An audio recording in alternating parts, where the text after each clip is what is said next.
Olá, está iniciando o Caxias Conversa, o podcast da Câmara de Vereadores de Caxias do Sul, que tem como principal objetivo levar até você as informações do Legislativo caxiense, mas também aquelas que fazem parte do nosso dia a dia. 2 de novembro é lembrado por ser uma data que recordamos de pessoas que já se foram, mas que continuam no nosso coração. É chamado o Dia de Finados. E para falar sobre esse assunto, a gente convidou a psicóloga Ana Reis, ela que é fundadora do Instituto de Psicologia de Caxias do Sul, que atende pessoas em relação de luto e perdas. Além disso, a Ana é especialista, mestre e doutora em luto, trauma e emergências psicológicas. E hoje a gente fala sobre esse tema. Mas eu não faço esse podcast sozinha hoje. Ao meu lado, a colega jornalista Carol Dallagnol. E a gente vai conduzir esse bate-papo e nós estamos juntas. Por quê, Carol? Por que nós duas hoje fazendo esse podcast para você? Oi, Rafa, um privilégio estar aqui dividindo a bancada pela primeira vez, né? A gente dividindo esse espaço. Bom receber a Ana, né? Aqui com a gente para entender um pouco dessa palavra luto, que significa tantas coisas, né? A gente tem algo em comum, né? Que é até interessante a gente falar para o público, para ser transparente, né? A gente compartilha, infelizmente, de uma dor, que é um luto recente, de perda de mãe. Então, você há 2 anos, eu há 1 ano, e a gente se apoia ao longo desse período de 1 ano trabalhando juntas, né? A gente se apoia nisso e eu acho que a gente também vai conversar sobre isso, né? Desse apoio, o quanto ele é importante para a gente seguir de pé, né?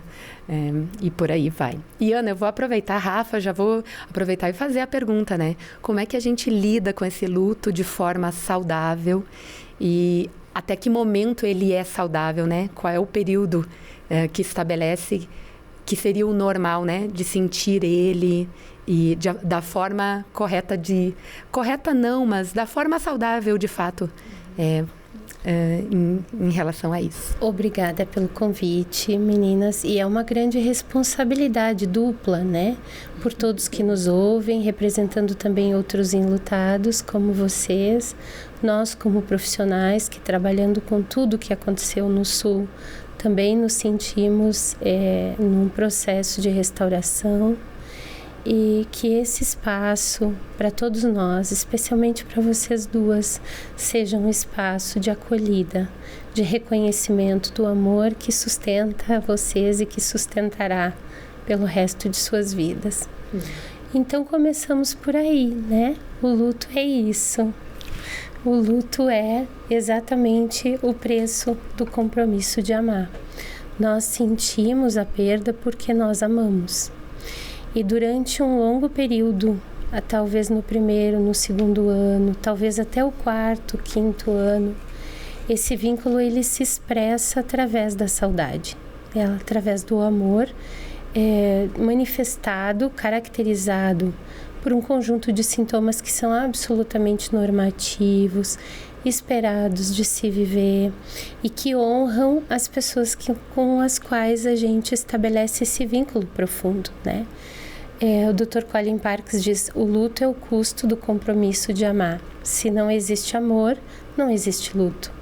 Então nós não vamos fazer luto com pessoas ou situações que não sejam importantes para nós. Logo, um luto saudável é o reconhecimento desse investimento de energia que está expressa no olhar do outro para nós, a falta que a gente sente da voz, do abraço, do olhar, do cheirinho, né, do perfume dessa pessoa na nossa vida, e também a falta que sentimos de oferecer isso a quem amamos. Essa relação nomina a espécie humana, o vínculo, né? Nós não somos seres que oferecem ou recebem cuidado, que oferecem ou recebem amor. Nós somos seres constituídos pelo amor e pelo cuidado. O cuidado e o amor não são atributos nossos, eles são os nossos nutrientes, é a nossa estrutura de ser, né? Quando um luto acontece diante de um conjunto de sintomas que daqui a pouquinho a gente até pode falar, Se espera que a comunidade, no coletivo, os colegas de trabalho, por isso é tão legal vocês duas estarem juntas aqui, né, se apoiando, possam compreender essas experiências que virão a partir da dor. Nós não nos conhecemos no processo de luto, é o luto que se dá a conhecer em nós. Viver uma perda importante é aprender a amar em separado, é viver um céu de distância de quem a gente ama. E isso é um processo que passo a passo vai acontecendo com a gente. Se a comunidade, os colegas, a família consegue ser acolhedor e compreensivo, a tendência é que esses sintomas possam ir diluindo e que no lugar da dor o amor se faça presente de uma forma tão estruturante que aquela pessoa que a gente amava, características dela, passam a fazer parte da nossa própria identidade. Então o luto não nos esvaziaria a longo prazo, ele nos preencheria a longo prazo. Mas para isso acontecer, a gente precisa de uma escuta legítima, a gente precisa de legitimação.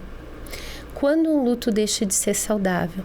Quando não há o reconhecimento desse processo, quando não há apoio e amparo, porque sem dúvida nenhuma a gente vai pensar que o luto é um trauma, é uma ruptura. Trauma nós podemos viver no amparo, mas traumatização nós vivemos no desamparo.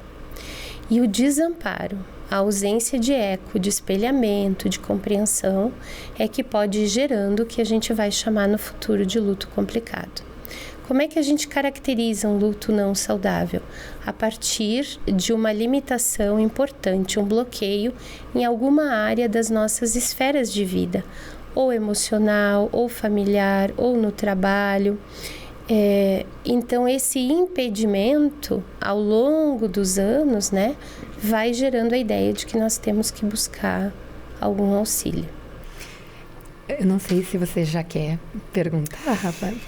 Eu quero perguntar porque a gente fala do luto saudável, então a gente tem esse momento, né?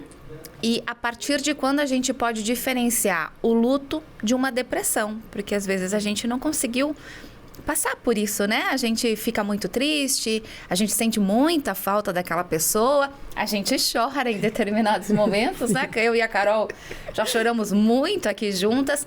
Quando é que a gente pode entender que aqui já não é mais um luto, e sim uma depressão, e essa pessoa precisa realmente de uma ajuda psicológica? Hoje, nós sabemos que de 60% a 80% de pessoas que perdem, que sim, lutam, não necessariamente precisam de auxílio. Um auxílio clínico, um auxílio formal, né? Mas elas precisam desses espaços de escuta. Então, isso até é uma questão que no doutorado a gente discutiu muito, porque, em geral, quem estuda luto, que são os profissionais da saúde, da educação, assistência social, né, não estuda sobre fé, e quem estuda sobre fé não estuda sobre luto.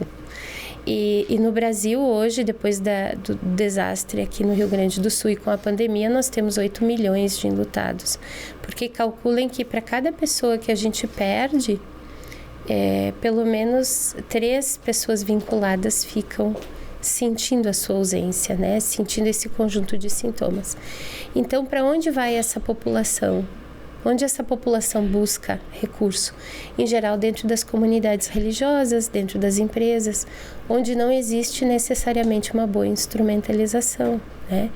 E isso complica o processo de luto, né? Porque se a gente não encontra informação, a gente tem um bloqueio fragmentado do processo, né?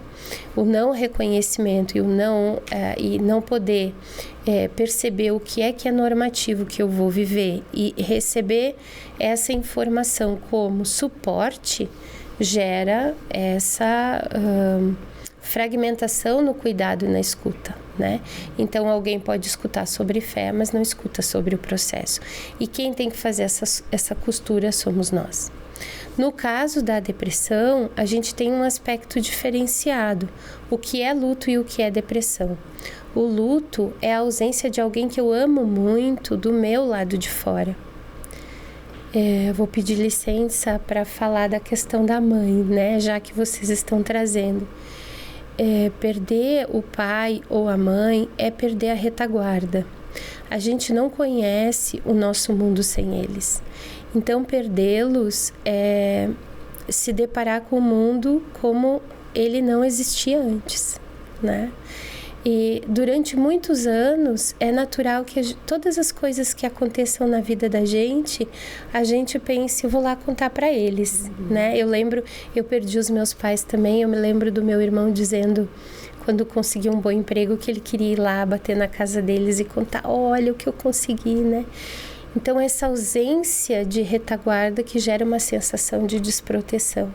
Mas vejam, é uma ausência do nosso lado de fora que vai sendo metabolizada, digerida, assimilada no coração da gente. A depressão é diferente. A depressão pressupõe uma ausência do lado de dentro. Quer dizer, eu mesmo já não me sinto tão inteiro. Então, se um processo de luto recai num território onde já havia fatores complicadores anteriores, a gente pode ter, sim, um quadro de depressão. Mas, em geral, o luto acontece de uma forma normativa e saudável.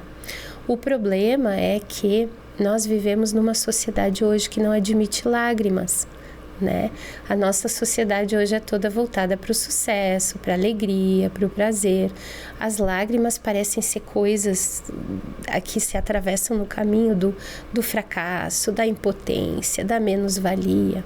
Então, se nós não temos os nossos vínculos reconhecidos, muito menos teremos a nossa dor, porque a dor é a expressão do vínculo, né? Nós precisamos fazer todo um trabalho para compreender a dor no luto, porque senão as pessoas enlutadas vão acabar indo para consultórios psiquiátricos. E o que o profissional, o psiquiatra faz quando sente compaixão? Ele oferece o que ele tem de melhor, que é a medicação. O psicólogo não tem recursos, ele oferece a escuta e a palavra, né? E cada um de nós, profissionais diferentes, assim por diante. O risco, então, é compreender e misturar depressão com luto, quando, na verdade, são coisas bem diferentes. Ana, eu te escutava e vem várias perguntas aqui, só que eu sei que o tempo vai passar muito rápido. Mas se a gente tivesse uma relação com a morte diferente, será que o luto se configuraria de forma diferente? Essa é uma pergunta. E a outra, já vou emendar, eu assisti... Tem uma série da Netflix que é de um podcast que eles fizeram uma animação, inclusive foi premiada. E em algum momento existe uma conversa do filho com a mãe e a mãe está em estado terminal. E aí, na animação, quanto mais perto ela chega da morte, mais ela vai ficando jovem, porque ela vai se transformando. E aí, a mensagem, em algum momento dessa série, é que na dor existe transformações profundas. Então, gostaria também desses dois pontos, poder te questionar. Vamos começar de trás para frente, então. Sim, na dor, o que a dor nos mostra na travessia do luto, porque não é superação, né? Superar pressupõe passar por cima, é impossível passar por cima de algo que nos constitui, né? Que é o amor. Mesmo o luto não sendo um processo só afetivo, ele é racional, cognitivo, familiar, econômico. Ele alcança, digamos que é o fenômeno mais completo da natureza humana, porque ele alcança todas as dimensões humanas. Tanto é que a gente tem sintomas em todas as áreas. A gente tem déficit de atenção, concentração, memória, exaustão, né? A gente tem sonhos recorrentes, dificuldades de se relacionar com as pessoas, tem um período de isolamento importante no luto, né? Enfim. Quando a gente considera que na experiência de experimentar o amor e perdê-lo, nós também experimentamos um afeto puro, um afeto intenso, que é a dor, a gente está falando de marcas profundas, né? Essas marcas, elas definem uma transformação de identidade que vai acontecendo ao longo do tempo. Essa transformação de identidade exige do enlutado que ele também vá se reconhecendo no processo. Então a gente poderia se chamar, hoje nem se usa mais tanto do ponto de vista técnico, tarefas, né? Mas o mais importante aqui é que a experiência vivida no luto, ela possa ser reconhecida por aquele que vive essa experiência. Essa é a melhor dica, né? Esse é um aspecto fundamental. E a outra pergunta? É sobre a relação com a morte. Os tabus em cima da morte, né? Se a gente não tivesse tanto tabu, de repente o luto seria diferente. Sim. Bom, essa não é uma opinião minha, né? Essa é uma constatação. Existe uma grande diferença em olhar para a morte no Ocidente e no Oriente.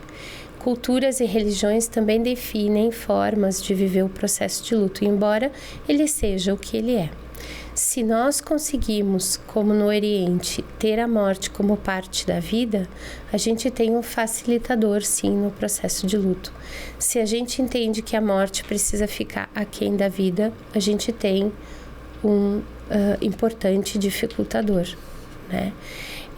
Eu lembro sempre quando a gente estuda a mentalidade dos povos sobre a morte e o morrer ao longo dos tempos, o período da Idade Média, por exemplo, em que se fazia fotos das pessoas mortas antes de sepultá-las. E a família punha em molduras essas fotos, porque era muito importante que todos que fazem parte daquela família sempre fossem lembrados, né? E hoje, se a gente pensa assim, o quê? A foto de uma pessoa que morreu na minha casa, numa moldura? Não, e eles faziam as fotos dentro das urnas, né? As mães, por exemplo, com as crianças, quando as mães morriam, a mãe era colocada sentada na cama com um véu no rosto para fazer a foto e as crianças vivas do lado, e se guardava para dizer para essas crianças: sua mãe as amava, você teve mãe, né? Hoje isso seria um horror para nós, né? Os velórios, eles não aconteciam nas funeral homes, né? Nas empresas funerárias. Eles aconteciam na sala de casa, em cima da mesa.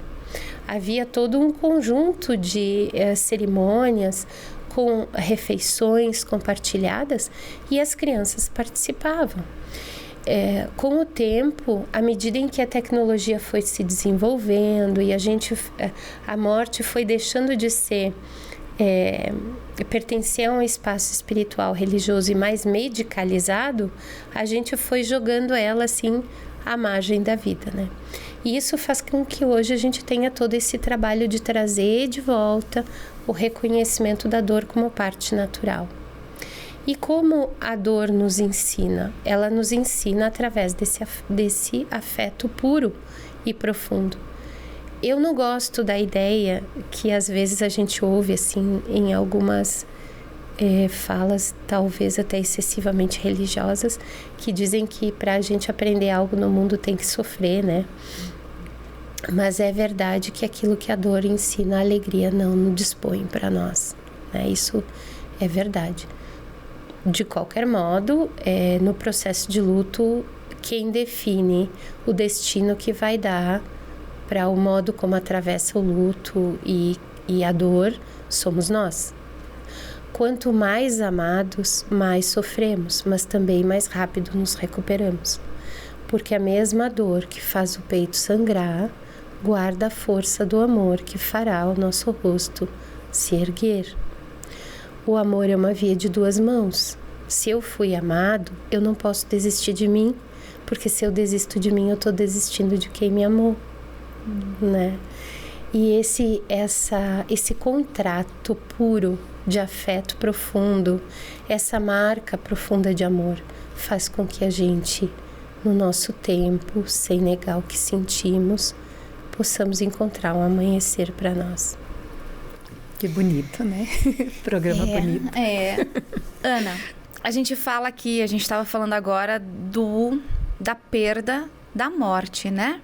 Mas também existem outras perdas que a gente sente, que a gente sofre, que muitas vezes a gente fica enlutado. A perda de um emprego, a perda de um amor, a perda de algo simbólico. Aqui, antes de começar o programa, nós estávamos falando, a Carol trouxe, né, algumas coisas, principalmente nesse momento da enchente, além de pessoas mortas e do qual você esteve junto, também perderam a sua casa, os seus objetos que por anos lutaram para conseguir. Então, a gente também pode falar desse tipo de perda que também é uma forma de luto? Sim, os lutos simbólicos. Eu comentava, né, contigo, Rafa, no início do programa que esse fim de semana eu estive no Hospital São Lucas, trabalhando na jornada do acolhimento na Casa de Escuta Maria Madalena, onde a gente teve um encontro com famílias, voluntários, profissionais que trabalharam nas enchentes. E uma das coisas que a gente mais escutou é o quanto vem sendo agressivo no ouvido das pessoas essa ideia de que, bom, agora é só reconstruir. Não existe só reconstruir.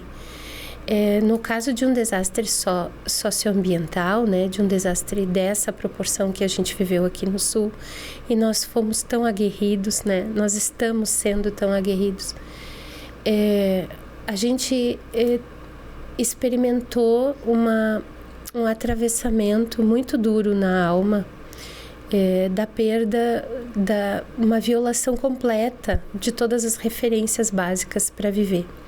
Então, um fenômeno de absurdidade monstruosa, né? E um fenômeno como esse deixa rescaldos por anos.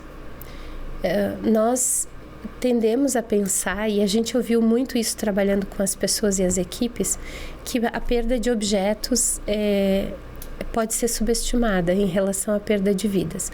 Mas se a gente parar um pouquinho para pensar, nós vamos perceber que os objetos, eles nos contornam. Aquilo que nós lutamos para ter, aquilo que custou suor, vida, trabalho, significado, contorna a nossa estrutura de referências para viver. E tem um tom de sacralidade também. Por exemplo, quando se perdem fotos da família inteira. Eu atendi uma família numa determinada cidade em que a água subia em 20 minutos e eles diziam, de repente eu vi que tinha fotos boiando dentro da nossa sala, nós estávamos com a água no ombro e eram fotos que não eram da nossa família, que estavam entrando pelas janelas, pelas portas, e a gente começou a ficar muito desesperado, porque se aquelas fotos estavam dentro da nossa casa, quantas pessoas estavam sofrendo junto com a gente, né? O que seria de nós?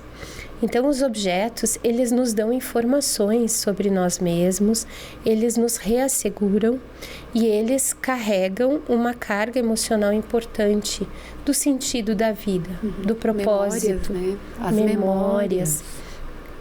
A perda de toda essa estrutura requer uma reconstrução de propósitos para a vida, né? Um choque também na nossa identidade. Eu lembro de um frei também que a gente atendeu, que ele estava trabalhando assim, cuidando junto com outros freis, num abrigo de 280 pessoas, e quando ele foi para a casa dele, as fotos deles, todas da casa dos freis, estavam na calçada. E ele rapidamente jogou tudo no lixo, amarrou o saco e foi embora, quando as águas começaram a baixar, para poder voltar no outro dia. E quando ele voltou no outro dia, elas estavam espalhadas na calçada. E aí ele disse, Ana, daí eu me dei conta que as fotos eram minhas. E que eu não tinha mais meus livros, eu não tinha computador, eu não tinha as roupas. Ali eu comecei a perceber que eu também tinha sido afetado. Então, nós precisamos olhar para isso sim, né? Uma aliança que a gente perdeu, o óculos, né, de alguém que a gente ama, não é apenas um objeto, é um sacramento, carrega uma força, né? E essa força precisa ser resgatada. Então, como é que a gente faz para caminhar para a reparação? A gente precisa perceber aquela parte de nós que a dor não engoliu. O desespero e a ausência de propósito para recomeçar está carregado, só existe por conta da nossa grande vontade de poder ficar bem e cuidar bem de todos os nossos. É por esse movimento, essa energia de reasseguramento que a gente vai movendo as estruturas de esperança, né? As estruturas de amparo. A gente não pode subestimar esse tipo de perda simbólica. A gente precisa de legitimação se a gente quiser manter as estruturas de esperança e amparo sendo movidas. A gente precisa legitimar essa experiência com as pessoas. Ana, eu estava aqui montando uma pergunta, né? E elas vão se atravessando, né? São muitas, né? Assim vocês me entendem. Eu também fico aqui com um monte de ideias. Tem quem perde mãe e pai, que tem muito a ver com as raízes. Tem quem perde filhos. Tem quem perde avós. Tem gente que perde, mães que perdem filhos em tragédias pelo tráfico, nos morros, onde existe a violência, né? Existe as tragédias quando como a gente teve o caso de Pelotas, vários atletas jovens morrendo ali, então existe um luto coletivo e tem também essa questão, a Rafa perdeu a mãe, ela era um pouco mais velha, a minha não era tão mais velha, mas foi de uma doença, existe, e tem gente que perde de forma muito repentina, né, ou é muito jovem, ou é um infarto que estava ali e de repente desaparece a pessoa, ou num acidente. Existem lutos que são mais fáceis ou não? Essa é uma boa pergunta, né? Às vezes as pessoas perguntam diretamente pra gente por conta da especialização, qual é o pior tipo de luto que existe, né? E eu respondo sempre que é o seu, porque ninguém vai sentir por você aquilo que o luto traz como um convite intransponível, né? Na sua relação de apego, de amor, na sua busca de segurança, na forma como se conecta com as pessoas. E o afeto, o vínculo, é a cola do nosso universo, né? Saber e não sentir é o mesmo que não saber. Sentir é o que nos estrutura, né? Então, quando a gente pensa no cuidado às populações, a gente pensa sempre em 3 dimensões. Para poder, digamos assim, avaliar o nível de complexidade, mas também os fatores, não só os de risco, mas também os de proteção de quem a gente cuida. A primeira dimensão é a história do vínculo, a história da relação, a forma como esse vínculo se dava, né, na história desse enlutado, né? A segunda é as características de personalidade do enlutado e também da pessoa que faleceu, porque isso interfere muito na forma como a gente vai viver o nosso luto. E a terceira é a circunstância de morte. Nos desastres, por exemplo, a gente tem um luto específico, que é o luto traumático, né? Muito difícil perder alguém num desastre, porque esse nome fica perdido numa lista de um monte de nomes. E a imprensa, tendencialmente, notifica os eventos e não as pessoas, né? Então, em questão de 3, 4 semanas, no máximo 2 meses, já não existe mais essa validação do ponto de vista da mídia, né? Vai deixando de ser um assunto, mas as pessoas continuam lá sofrendo. Circunstâncias de morte violentas e repentinas, elas trazem fatores complicadores maiores, como suicídio, assassinatos, ou próprio luto traumático nos desastres. Circunstâncias de morte onde houve alguma previsibilidade e possibilidade de despedida, como por exemplo nos adoecimentos, trazem fatores de proteção, porque a gente consegue dizer adeus, né? As pessoas conseguem fazer as malas, como diz o Mário Quintana, dessa vida partimos sempre às tontas e nossas malas nunca estão prontas, né? Ele escreve. O processo da despedida é um processo de poder dizer o quanto se ama, de poder estar perto da família, de ir processando essa grande mudança. E ainda assim é difícil para nós depois, né? Então imagina se quanto mais fica numa situação de morte repentina e violenta. Quanto mais violência há na circunstância de morte, maior é a necessidade de cuidado, maior é a necessidade do sagrado em nós. A gente está falando de finados, né? Então, dia 2 de novembro ele está chegando. E além dessa data, existem outras também que a gente sente muito, né? O Natal, o Ano Novo, o aniversário da pessoa. o aniversário da gente, a gente também lembra dessa pessoa que estava ali. Então, como que a gente pode lidar com essas datas que chegam e que trazem essa saudade, essa vontade de querer essa pessoa perto, mas ela não tá? Ou ela tá, né? Ela tá de um outro jeito, mas é o jeito em que em que a gente sente essa presença não é suficiente para nós, essa é a verdade, né? Sentir essa presença como suficiente implica evoluir no processo de luto, fazer mais do que sobreviver. Decidir sentir esse amor seguro em si e reinvestir na vida com ele. Então leva tempo, né? Algumas pessoas podem levar 2 anos, outras 3, outras 4.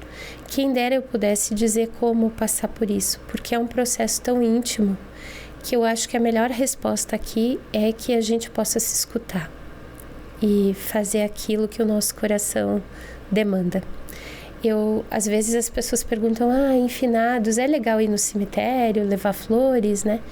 Eu acho que as melhores flores que a gente oferece são aquelas que a gente faz emergir no coração, quando a gente fecha os olhos e entrega. Eu vim de uma família católica e quando eu era pequena, minha mãe costumava convidar para rezar o terço. E um dia eu perguntei para ela, mãe, por que a gente passa por bolinhas no terço, né?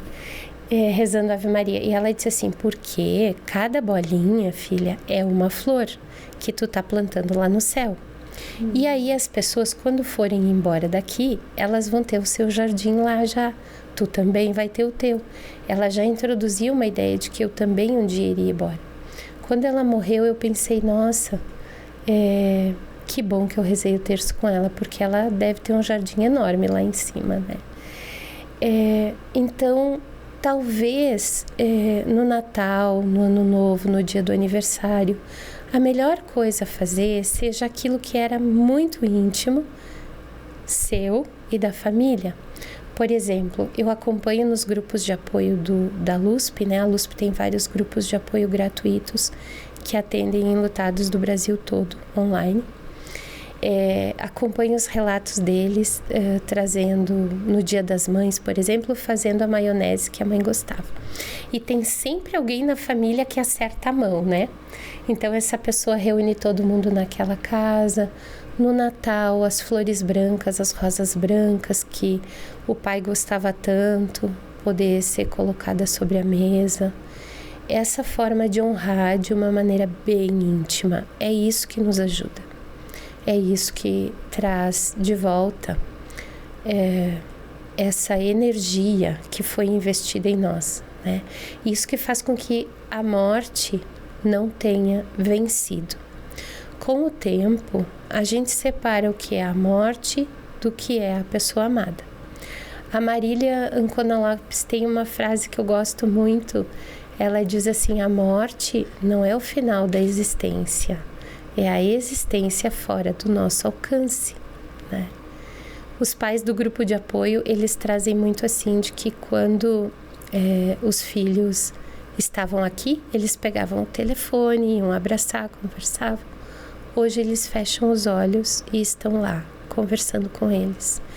É encontrar formas de fazer esse encontro acontecer. Que bonito.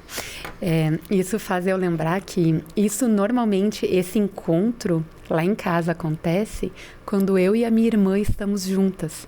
Porque a memória que eu tenho só é compartilhada de fato com ela porque a gente cresceu perto da minha mãe, né? As pessoas que chegaram depois, existem memórias também, mas são recentes, né? E daí com irmãos, e até eu sempre brinco, né? Que bom que a minha mãe fez 2 irmãs, né? Tipo, teve 2 filhas, porque senão eu teria que enfrentar isso sozinha e é muito doloroso enfrentar sozinha, né? Então, ter alguém para compartilhar e que de fato sente a mesma coisa é muito mais fácil.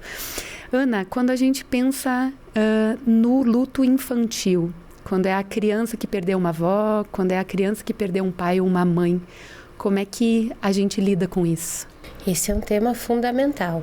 Os fatores complicadores aqui, eles entram no comportamento do adulto.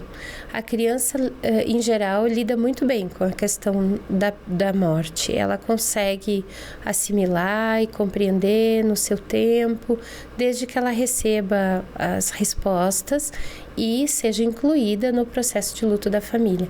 Em geral, é o adulto que não consegue muito fazer isso, porque a expressão de dor emocional da criança mobiliza muito o adulto.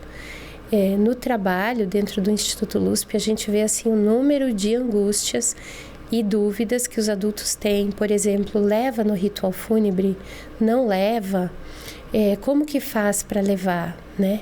E a grande maioria de nós, infelizmente, ainda deixa para contar para a criança muito tempo depois e usa metáforas que deixam as coisas meio confusas, como virou estrelinha, foi para o céu, né? Então é muito importante que a criança saiba quem faleceu, como faleceu, por que faleceu. Claro que a gente vai informar isso num espaço seguro, é uma pessoa da família que vai informar, nunca um enfermeiro, um médico, um professor da escola, porque é uma notícia muito, muito transformadora para um estranho dar, né? A gente procura dar notícia num ambiente calmo, tranquilo, da criança, conhecido e perto das pessoas que ela ama e que ela confia. Se dispõe a ouvir as perguntas que ela tiver, mostra que todos na família estão vivendo isso e por isso ela também é incluída, porque senão a gente rompe com o vínculo de confiança, né? Ela fica à margem, isolada, fica fora, imagina que ela não merece pertencer ou participar, isso é uma dor que se sobrepõe sobre o luto. E uma vez que ela queira ir no ritual fúnebre, a gente procura levá-la não no momento em que o corpo é disposto na sala velatória, porque logo que a gente se depara com o corpo, o adulto se emociona muito. Então isso pode assustar um pouco a criança, né? Mas, e nem na hora do fechamento da urna, se possível. Mas num horário intermediário, em que a família está mais calma. Chegando ali, a criança faz a sua própria checagem. Às vezes eles gostam de desenhar, escrever uma cartinha, entregar alguma coisa, colocar na urna junto com a pessoa amada. E naturalmente eles pedem para fazer outras atividades, porque a criança tem uma dosagem do pesar que é própria dela. Num primeiro momento, a criança não sente propriamente a tristeza, talvez, com intensidade. Ela entra em contato com medo, que é o afeto digerível relacionado ao que aconteceu. E aí a gente oferece alguém para ela ficar pertinho. Nesses dias que se seguem, talvez ela peça para dormir junto na cama, se não estava mais usando o bico, pede o bico de volta. Há uma regressão natural que deve ser atendida com a mesma naturalidade, né? E aos poucos a família vai observando as outras necessidades que surgem, né? Se tem sentimentos de revolta, de tristeza, novas perguntas. Se a família está muito mobilizada, em geral, a criança não mostra a tristeza dela ainda. Ela espera os adultos estarem melhores para poder trazer mais. Abaixo de 6 anos, a criança ainda pode ter uma certa dificuldade para entender a categoria de irreversibilidade e universalidade da morte. Então faz mais perguntas sobre como e por que a morte aconteceu. E aí os adultos vão respondendo na medida em que a criança pergunta, sem sobrecarregar, né? Eu tenho mais algo para compartilhar, né? Nesse sentido, que eu tenho um filho que vai fazer 4 anos e ele convivia muito com a avó. E a gente misturou, a gente falou o que de fato aconteceu no dia e misturou a fantasia da estrela. Porque era o jeito que a gente entendia, que era o jeito de explicar, né? Mas a gente falou o que era, né? Porque ele via a minha mãe adoecendo, né? Então, e tanto que o Belchior, que é o nome dele, o B pergunta quando alguém desaparece assim do vínculo dele, por exemplo, alguma tia que viajou e que faz tempo que não aparece, ele pergunta se ela morreu. Toda vez que alguém desaparece, ele pergunta, ela morreu? E aí, daí eu faço um movimento, né? Por exemplo, se é uma tia, ligo lá para minha irmã, Mariane, vamos combinar uma videochamada, ou manda um vídeo aí para eu explicar para o B que não, você não morreu. E aí, mas porque isso ficou muito forte para ele, que ele sabia que ele não ia mais ver a avó, e aí a morte é isso, né? Esse entrou na concepção dele que a morte existe. E aí eu trouxe um livrinho para compartilhar, porque esse livro aqui, do Lino, ele é um livro infantil do André Neves, e ele ilustra, de alguma forma, essa morte. Então, eu acho que para o mundo da criança, além de toda a explicação verdadeira, que eu acho que é isso, né? Quando eu estou triste, eu digo, eu estou triste porque eu tenho saudade da minha mãe, eu tenho saudade da tua avó. Tipo, toda essa explicação é dada para ele. Mas explicar por meio de um livro que conte um pouco sobre esse luto, e sendo que isso aqui não explica de fato que é um luto, mas é metaforicamente um luto, essa partida, né? Eu acho que ajuda também no processo, né, Ana? Sim, o terror é tudo aquilo que o aparelho psíquico não consegue simbolizar ou representar. Para as crianças, os livros são muito importantes porque transformam o terror do desaparecimento em medo. E o medo é digerível. O medo pode ser integrado ao aparelho psíquico, né? Como outros sentimentos. Então, os livros, eles trazem a simbolização, a representação, né? E uma coisa muito gostosa é isso, é sentar com a criança de posse desses livros, né?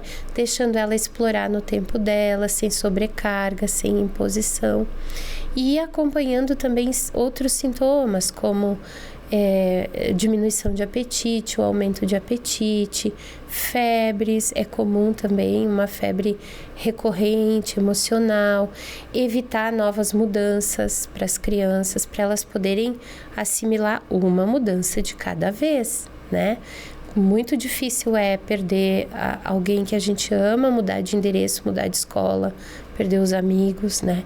Então, procurar medir isso, assim. Tem alguns livros muito legais, a gente falava no início, né? A História de uma Folha, do Léo Busgalha, é um livro maravilhoso. Quando os Dinossauros Morrem, O Dia que o Passarinho Não Cantou. São todos recursos de simbolização para diminuir essa coisa terrorífica que fica quando a infância é invadida pela agressividade sentencial da morte. A gente está no final do nosso podcast. A gente com certeza ficaria por horas falando contigo, Ana, porque é bom ouvir a Ana, né? É, muito. A gente ouve a Ana aqui no nosso ouvido e a gente vai imaginando tudo que tu fala e trazendo todas essas reflexões. Quero agradecer, então, Ana, imensamente a tua participação aqui no nosso podcast Caxias Conversa. Nesse momento, né, em que as pessoas ficam mais pensativas, nostálgicas, né, porque a nostalgia é isso, é trazer alguma coisa da saudade. Então, muito obrigada pelas tuas palavras de carinho, de conforto, de acolhimento, nesse momento que para muitos é muito difícil. Muito obrigada. E obrigada, Carol, a gente que compartilha dessa perda, né, e que a gente está sempre uma na outra se apoiando, para que a gente possa passar por isso de uma maneira mais leve. Obrigada, Carol. Obrigada, eu. E eu acho que é isso, né? Se faz sentir, fez sentido. E é por isso que faz sentido que a gente vive, porque a gente já sentiu. Não que a gente não que não tenha acolhimento de outras pessoas, mas quem nunca sentiu, não consegue fazer tanto sentido assim. É diferente. Né? É diferente. Distanciamento e aproximação faz toda a diferença na compreensão da experiência. Eu queria só dizer para vocês, como forma de gratidão, que para quem crê, né, quando Deus deixou para nós o amor, quando Jesus veio, Ele atravessou o tempo para nos encontrar. E quando nós sentimos o amor, a eternidade se abre dentro do tempo para nós, para nos encontrar. Então, que esse amor mantenha vocês entre o mundo daqui e o mundo de lá, sendo sempre iluminadas por esse amor. Que o céu seja na vida de vocês duas, hoje e sempre, através do amor da mãe. Que bonito. Muito obrigada, Ana. Difícil assim terminar. E assim a gente vai terminando o nosso videocast Caxias Conversa desta semana, falando sobre perdas, sobre luto e como a gente pode passar por isso de uma maneira mais leve. Muito obrigada pela sua companhia, até um próximo episódio.